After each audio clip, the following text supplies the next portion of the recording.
Hey, so this is just a quick little overview recap of my weekend or week at Hammers. I showed up Tuesday night and I ended up leaving Sunday morning. Um, yeah, so if you guys like this, do me a favor, hit the thumbs up, give me a like, hit the subscribe button, ring the bell for notifications. If there's anything in here that you think that one of your friends could take advantage of, any of this information or whatever, share it with them. All right, we made it. There it is, Hammertown, Johnson Valley, California. Morning. Hey, so this is Sunday morning of Hammers. It's been fun. It's been real fun.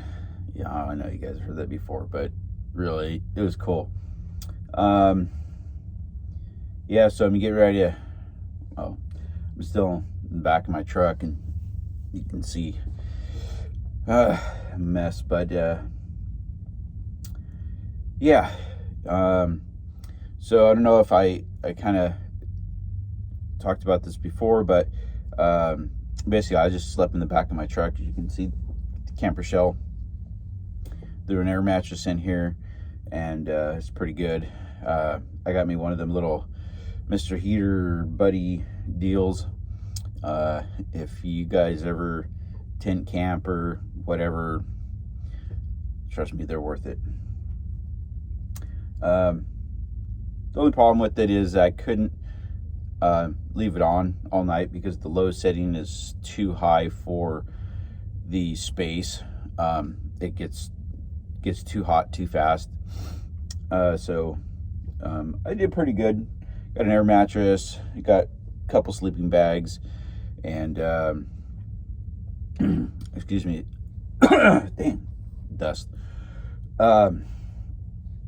That I would stay warm or comfortable in my bag, but anytime if I had to get out to go to the bathroom or whatever, it was heard it got down into somewhere 15-ish or so. So try to put shoes on or whatever to climb out to go to the bathroom was a little rough. Until I turned this heater on for a few minutes, and just made it that much more easier to just be able to put my socks and shoes on, and I'm not sitting here shivering and everything else. But yeah, so that being said, that's helped out. Matter of fact, it's going right now. I'm just kind of warming up, getting ready to get outside and get some coffee brewing, so I can start packing up. I got to head home. I got about a 5 or so hour drive, and then hoping that I don't get stuck in a bunch of traffic getting out of here. There's a lot of people that left early yesterday afternoon and into the evening, so I'm hoping it won't be too crazy to get out of here in an hour or so.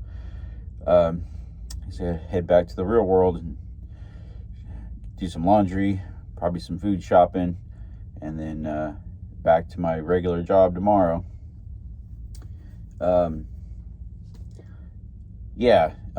Anyways, all in all, it was a good time. Couple little learning experiences. One thing, and I couldn't find this really posted anywhere or get anybody to give me any information about this, was that if you're dry camping, as far as facilities go, there are plenty of outhouses, porta potties, whatever you want to call them, but majority of them are inside of Hammertown. There's a few scattered randomly around at say like the entrance where you check in over here. There's like a little beer garden out here on the main road coming in. There's a few there. And then outside of the actual hammer towns outside of the fenced area where they have like the events or the vendors row and the the actual event site.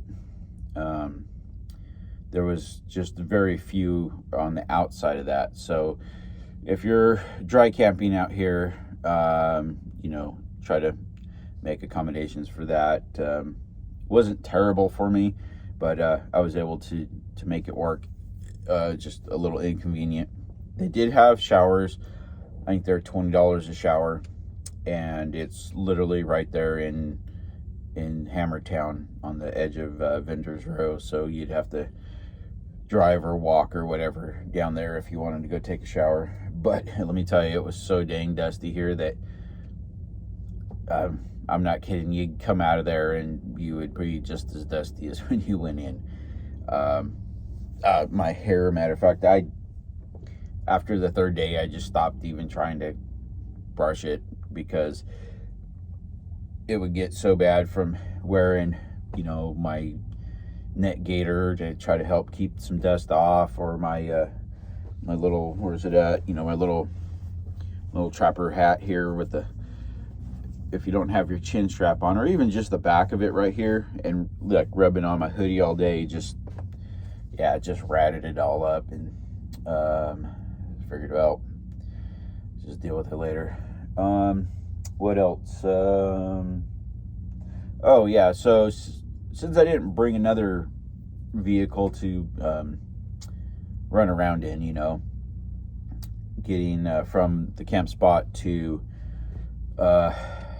the actual event center of Hammertown, I walked, which it didn't bother me, but it's kind of slow going. So and then trying to get out to some of the trailheads was a little challenging. So the first couple days I was here by myself, and then once my my group got here, I had open seat on a truck. But then you're still kind of at the mercy of their schedule as far as where they want to go and what they want to do, kind of thing. So I think I got some really good action footage, and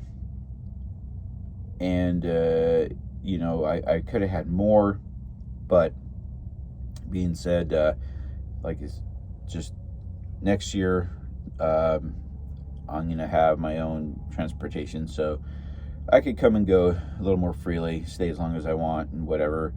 And the other thing I really didn't think about is I'm gonna have to basically kind of condition my sleep wake hours prior to coming the next time, because there's a lot of stuff that goes on during the day at these trailheads and stuff, but the good stuff is at night. It usually doesn't start till sometime after dark, and it will go till midnight, 2 o'clock sometimes. Excuse me. And anybody that knows me knows that 9-ish or so, I'm usually crawling in bed, and then I'm up early, 5 or sometimes even earlier. So we rolled out to a couple of these trailheads or challenging spots of these trails, and by the time we got there, and we were there for an hour, 2 hours, whatever, and then we were all just ready to go back and go to bed. And that's just like when things were really starting to get going. But we were just such creatures of habit of our sleep patterns and stuff that we could have forced ourselves, I guess, and stayed there and whatnot. But when they said, "Hey, we're going back, we're tired," I was like, "Okay, let's go." It was I was down. So anyways, yeah, so that was kind of what I found out. I'm trying to think if there was anything else that and the other thing that I don't know if it was just me not being able to find the information or just not understanding it right, but so the cost for this, so if I remember right, it's $25 for camping, and then I think it was $50 to get into the event, to actually be able to go into Hammertown. So you get a cool little wristband right here.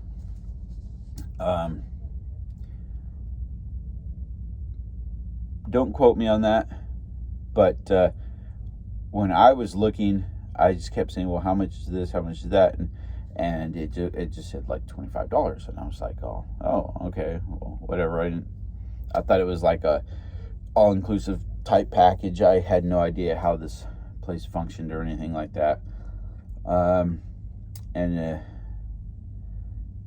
Yeah, so that's what it ended up being, was $25 to camp, and that's for the week or 2 weeks or however long you're here, is my understanding. So that's not a bad deal. I mean, yeah, you are dry camping in the middle of the desert, and it was extremely dusty.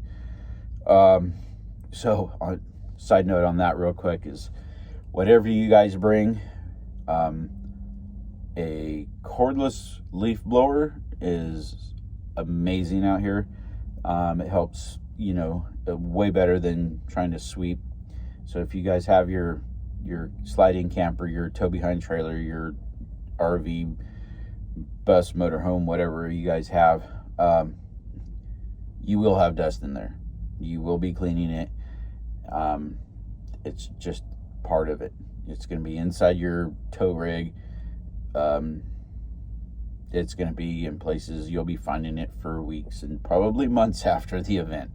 So that's, unless it happens to rain right before. But even these guys were out here with the water trucks just nonstop, and it would pack it down. I mean, it would look like concrete or asphalt, and then a few hours later, it's just a big dust storm, to the point where you're driving down the road and you can't see the guy that's 40 feet in front of you, or 40 yards in front of you. So let me turn this little heater off real quick. It's getting a little toasty in here. Oh, come on. There we go.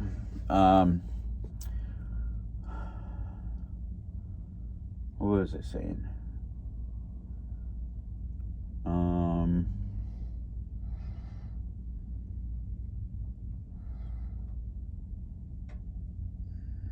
Well, I guess it wasn't that important.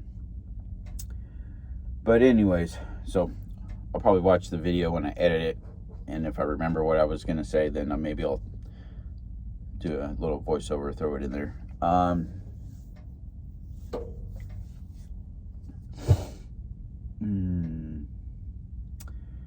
Yeah, so that was my experience with excuse me, King of the Hammers for 2022.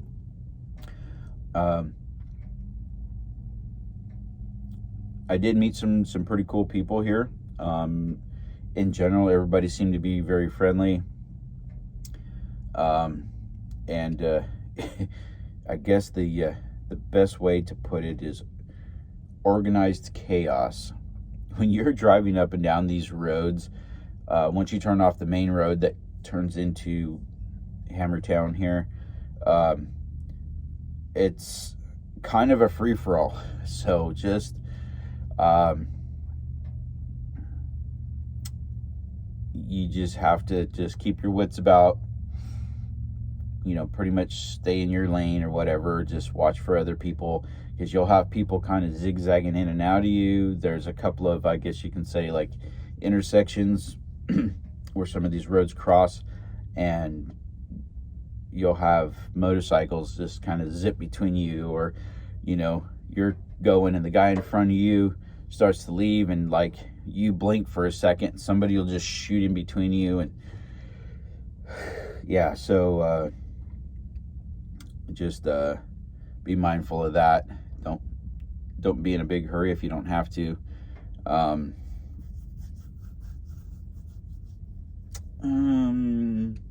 They had all the regular parts vendors here. So that was pretty cool. Pretty much like any other show, all your big name brand people were here. several food vendors. Price on the food wasn't bad. It was probably cheaper than going to the fair, a lot cheaper than Disneyland. But from what I did notice is like the portions were pretty comparable to the price that you were paying for your food. At one point I was getting a little hungry, and I decided I'm gonna just get me a little something real quick, and because I didn't really feel like walking all the way back to camp just to, kind of have me, excuse me, a little something to eat. And this one booth I went to had fish and chips. It was like $14. I was like, oh, okay. And the lady in front of me got her order and turned around, and I'm not kidding, there's like one fillet of the fish was like this, and it was like that thick, but it was, it was huge. And there was two of those and like this big pile of fries on there. And I was like, wow, that's definitely worth the money. But I wasn't that hungry, and I just wanted more of like a snack. And I would have felt bad to pay for that and just not eat all of it, or then I would have felt guilty and tried to eat all of it, and then I would have been miserable. So I ended up just getting like these little chicken nuggets and fries. I don't know, I think it was like $10 or something like that, and it was the perfect kind of snack meal for me in my situation. But anyways, and the other cool thing is a lot of races you go to, you have like your spectators area, your vendors row, and then the pits are like separate. So here it's pretty similar, but what they do in the staging of the race vehicles, as they're going through like their little tech inspection or whatever, I don't know what the technical term is that they use for this, but they zigzag weave them through vendors row. So it's pretty cool because you can you just see them driving through, you can get pictures, and a lot of times these guys have to sit there for 10, 15, 20 minutes or whatever until they move again to the next little area. So a lot of these guys just hanging out in the rigs, and you can stop and talk to them, get autographs and pictures, and some people have stickers or lanyards or whatever, stuff like that. So that was pretty cool. And like I said, that's what I was saying. Earlier was, most of these people pretty friendly. I didn't really hear or see anything going on, people with attitudes or anything like that. Just everybody was here to have a good time, and it seemed to work out pretty good. Ran into quite a few bigger YouTube people out here, and just really cool. Got to talk to some, took some pictures, and asked a lot of questions, stuff like that. And yeah, they were really cool, just like you and me, and just out here to have fun, do a little wheeling. And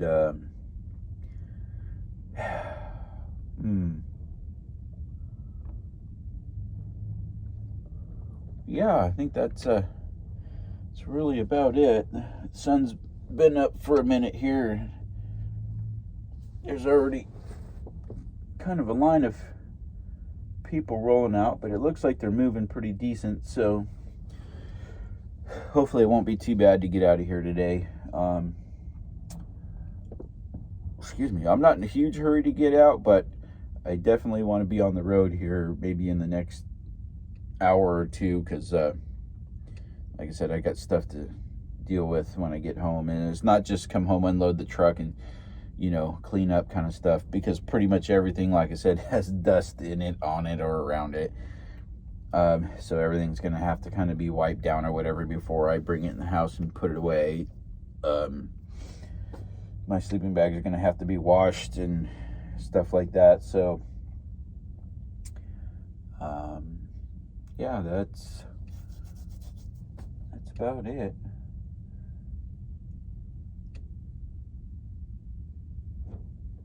Yeah. But oh yeah, real quick, just want to give a shout out to my cousin Brian and his wife Chris for inviting me to come along with this. His son Brandon and his girlfriend Chelsea also came in our little group, and really cool just hanging out with the family for a little while, catching up, telling some campfire stories. Our other friend Bill and his wife and some of his friends and family are like in our group here too. So,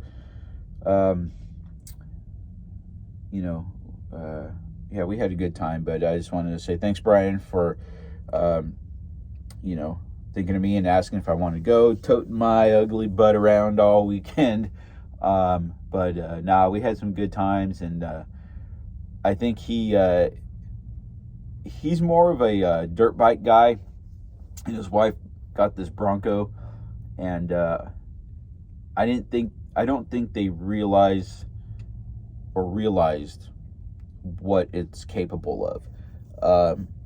We were going up the road to the top of Chocolate Thunder, and I mean, it wasn't gnarly by any means, but there's anybody that's been up there knows it's got kind of these smaller rocks that protrude through this powdery sand, and so you're definitely kind of skipping over rocks as you're climbing, and there's a few spots that are kind of off camber and whatnot, pretty steep, and this thing just kind of chugged along all the way to the top, and even got us through a couple of little twisty spots where we got articulated, and the thing excuse me, just kept going along. And they were just saying, wow, I was really amazed. I didn't realize that this thing was this capable. And so I think I've been talking with them over the weekend and stuff, and getting a little bug going, and I think we kind of have a game plan of a few things that they do need to change upgrade wise, that'll make their little Bronco just a really nice, I don't want to say beginner off-road rig, but because I know this thing's capable of doing some pretty cool stuff. But for them, because they're not really experienced off-roaders, like I said, they're more dirt bike people, but it'll definitely get them out and get them on the trail, and more seat time, more confidence, and more fun. All right, well, that's a wrap for KOH 2022. So try not to, go over the same things I went over already. But basically what I just wanted to say is, if you guys have ever thought about going, definitely go. It was just it was crazy, but it was good. There's people going someplace all the time. I don't know where they're going. I don't know if they know where they're going, but there's people going until all hours of the morning. But it was cool. Met some neat people there. Everybody seemed to be real friendly. Like I said before, the only issue I really had was with dry camping in my truck, was facilities. Not a huge deal. Just kind of had to figure out where the closest ones were. Just be prepared, for the desert. That's pretty much it. If the wind wasn't blowing, it was actually really nice. Even when the wind was blowing during the day, it wasn't like bone chilling cold or anything. It was just more annoying than anything. The dust. Once it got dark, the wind tended to die down, and it was actually not too bad. A couple layers and nice jacket or whatever, you'll be all right. I have heard that years in the past that it was actually t-shirt and shorts weather, so it definitely changes from year to year. That's really it. I just want to give a quick shout out to Chris and Chelsea for cooking. You guys did an amazing job. Really appreciate it. It was nice change from, you know, my just heat them up kind of quick meals. And yeah, we had some good times. Like I said, their Bronco, um, hoping to see some changes here shortly. Um, for anybody that didn't really see it, I don't think I really showed too much footage of their Bronco that we were in. Um, I can't remember what year it is. It's one of the early models, the OG Broncos. 33s, 9-inch rear end. I think it's a 44 front end, 3-speed transmission. You know, standard older Bronco. But the thing did really good. Like I said, they really had no clue what it could do, what it can do, and after just a little bit of cruising around and stuff, it was real eye opener for them. I mean, I've been around this for a while, so I knew that it was a perfectly capable rig for what we were going to go do, and sky's the limits on one of those things. Anybody knows me, I'm not a big Ford guy, but you know, it is it's one of the classics. So I have an appreciation for them. So with that being said, um, yeah, I just had a good time, and I'm pretty sure anybody that plans on going will have a good time too. You just kind of have to keep in mind that where you're at, and you know, just don't get in a hurry to go nowhere, and just take it in. Just chill out and enjoy it, because I can tell you what, it's definitely better than being at home, mowing the lawn, raking the yard, cleaning the house. Um, yeah, it was. I keep saying this over. It was good. It was good. And everybody that I talked to when I got back keep asking me, "Do you plan on going again next year?" And I'm like, "Yeah, that's my plan. I'm hoping to have the tracker back on the road by then, and go down there, do a little wheeling, get some footage of the old tracker out there mobbing around in the rocks and stuff like that." One thing I do recommend, and most people are probably pretty good about this, but it doesn't hurt to bring a little extra equipment, even if you think you're not going to be out, um, you know, doing some serious rock crawling or mobbing around or whatever like that. You know, it's just your regular trail stuff, you know, extra fluids, and, um, you know, wouldn't hurt to maybe have an extra alternator or stuff like that, because if you're out there and that kind of stuff, you lose your alternator. Um, it's a drive to the parts store. Um, and as far as, you know, like just your basic hand tools, and don't be afraid to ask for help. If you guys break something, you guys saw my other videos, there's the BFG garage. So if you have the parts, you can go down there and those guys will help you change it. You know, they got a lot of tools down there, a lot of knowledge. But you know, don't be afraid to go ask the camp next to you if you know, they might have a hammer or a screwdriver or something like that. Most of these guys are out there to have a good time, and they understand what it's like to be on vacation, and break down and be, you know, that close to being able to put your rig back together so you can go out on the trail. Hey, if you guys are anything like me, and you guys like your you know, your coffee first thing in the morning, and you're a I guess you'd call kind of a minimalist, knowing what I know now, um, if I really wanted to, I didn't have to take my stuff for coffee. I could have just got up, rolled down into Hammertown. There was plenty of vendors down there had coffee ready first thing in the morning. So and like I said, price wise wasn't bad. Shoot, if any of you guys go to any of these, you know, name brand drive through coffee shops, it's going to be about the same. And then you don't have to fuss with anything. And the food was decent, fair price for what you got. Yeah, just good old time. Be safe, and we'll see you on the trail.